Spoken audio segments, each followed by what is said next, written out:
Hola Sobat Koboi, ketemu lagi sama gua nih. Gimana kabar lu semua? Semoga sehat walafiat ya. Mumi adalah bagian dari sejarah. Kita bisa melihatnya di beberapa museum, yaitu salah satunya mumi Mesir, tubuh yang diawetkan dari orang-orang yang hidup ribuan tahun. Beberapa di antaranya bahkan merupakan tubuh Fir'aun dan bangsawan lainnya. Proses mumifikasi biasanya melibatkan pengambilan organ, pembalseman, dan membungkusnya dengan linen. Selama ratusan tahun, sebagian orang percaya jika mengganggu makam mumi bisa membawa kutukan bagi si pengganggu.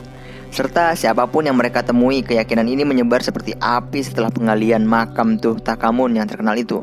Tapi apa kutukan para Firaun itu? Berapa banyak orang yang terkena dampaknya dan bagaimana mengatasinya? Inilah penjelasan dari kutukan para Firaun.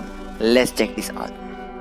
Sebelum menonton video ini, jangan lupa subscribe channel kita, di-share juga ke akun sosial media lainnya seperti Instagram, TikTok, dan Facebook.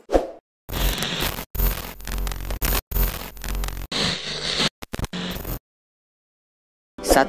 Kutukan dibuat untuk menjadi keamanan di makam para Firaun. Seperti yang dijelaskan majalah Ekspedisi, kutukan ini cenderung hadir di makam pribadi warga daripada bangsawan. Ya, mungkin karena makam kerajaan memiliki keamanan yang lebih baik. Sebagian besar kutukan ini berbentuk ancaman terhadap siapa saja yang mungkin merampok atau merusak kuburan. Kutukan ini biasanya berupa pernyataan seperti, siapapun yang melakukan sesuatu yang buruk pada kuburan saya, bahkan jika mereka melakukan atau mengatakan sesuatu untuk melindungi diri mereka. Kutukan semacam itu adalah bagian dari teks magis yang dikenal sebagai ritual eksekusi, yang dimaksudkan untuk mengutuk seseorang atau objek yang dianggap tidak menyenangkan atau untuk mengusir roh berbahaya. 2. Awal mula kutukan mumi. Sebagaimana dicatat oleh penulis Leo Rukibi, kisah mengerikan pertama dari kutukan mumi berasal dari kisah Louis Punisher pada tahun 1699. Ia adalah seorang penjelajah dari Polandia yang mengambil 2 mumi dari Alexandria. Punisher dihantui oleh penampakan hantu kembar di mimpinya, dan ia diterjang badai laut dalam perjalanannya kembali pulang. Badai besar itu membuat mumi terlempar ke laut, dan barulah badai mereda. Benar atau tidaknya cerita ini, kisah semacam itu pasti memiliki intrik populer terkait mumi yang membawa ancaman supernatural. Minat terhadap mumi dan makamnya meningkat di era Victoria. Selama periode itu ada semacam euforia bernama Egyptomania, yang juga diminati kekaisaran pada abad ke-19. Mode baru di Inggris mulai bermunculan, membuka bungkus mumi sambil dipertontonkan. Meskipun ini untuk kepentingan sens, tontonan ini menjadi hiburan kelas atas. Setidaknya praktik ini jauh lebih baik daripada praktik mengkonsumsi bubuk mumi yang dianggap memiliki manfaat medis. 3. Dibukanya makam Tutankhamun. Dilansir dari History pada 16 Februari 1923, sebuah ekspedisi yang dipimpin oleh arkeolog Inggris bernama Howard Carter dan dibiayai oleh Lord Carnarvon. Carter menemukan sarkofagus Raja Tut serta banyak perhiasan, yaitu patung, kereta, dan pakaian yang semuanya dikatalogkan dengan cermat. 4. Penjelasan logis terkait kutukan Firaun.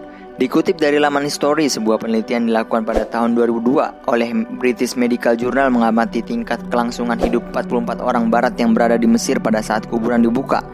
Menurut legenda, hanya orang barat yang menerima kutukan orang Mesir asli tidak terpengaruh oleh kutukan. Ia meneliti 25 orang dari tim ekspedisi Carter yang meninggal dengan orang-orang barat yang tidak terlibat dalam pembukaan malam. Studi tersebut menyimpulkan bahwa tidak ada korelasi yang signifikan antara orang yang berada dalam pembukaan makam dengan rata-rata usia kematian. 5. Tragedi ekspedisi Carter. Terlepas dari kenyataan bahwa makam Raja Tut tidak memiliki kutukan tertulis di dinding atau pada barang-barang di interiornya, namun kutukan Raja Tut adalah kutukan Fir'aun yang paling terkenal dari semuanya. Ini karena adanya kematian misterius yang menimpa anggota ekspedisi itu dan diduga terkena kutukan. Mental Floss memiliki daftar anggota ekspedisi Carter yang menemui ajalnya setelah pembukaan makam Tut pada tahun 1923. Lord Carnarvon, orang yang membiayai penggalian, meninggal hanya beberapa bulan setelah kuburan pertama kali dibuka. Dia meninggal karena gigitan nyamuk yang terinfeksi. Seorang teman Howard Carter yang memberikan tangan mumi sebagai hadiah mengalami insiden memilukan. Rumahnya terbakar dan juga kebanjiran ketika dia kembali membangun rumahnya. Eksekutif kereta api Amerika George J. Gould meninggal karena pneumonia setelah mengunjungi makam tersebut. Saudara tiri Lord Carnarvon bahkan tidak pernah mengunjungi makam itu, tetapi mengalami kebutaan dan meninggal karena sepsis. Kematiannya dikaitkan dengan Lord Carnarvon yang dianggap membuka kutukan Firaun kepadanya. Yang lainnya diduga meninggal karena pembunuhan, mati dengan cara dibakar dan dibunuh, dan bunuh diri karena putus asa akibat rumor tentang kutukan. Howard Carter sendiri hidup selama dari 1 dekade setelah ekspedisi, tetapi beberapa masih menghubungkan kematiannya akibat limfoma dari kutukan Firaun. Oke Sobat Koboi, semoga info yang gue kasih bermanfaat buat lu semua ya. Tetap setia di channel kita biar gak ketinggalan info-info up to date dan menarik lainnya. See you in the next video Sobat Koboi, bye.